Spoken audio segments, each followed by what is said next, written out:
పండు సాయవడ నిలుసోరా మాటుంది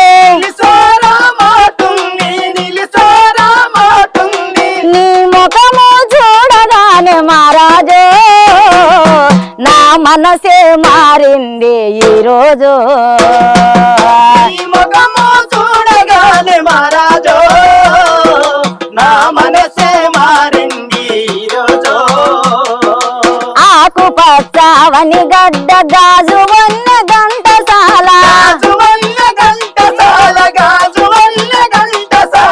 ఆకు పచ్చవని గడ్డ గాజు వన్న గంటసాల సల్లా బెల్లి మిసిని కుట్టు మహారాజు పుట్టు చూసి పైకమడిగే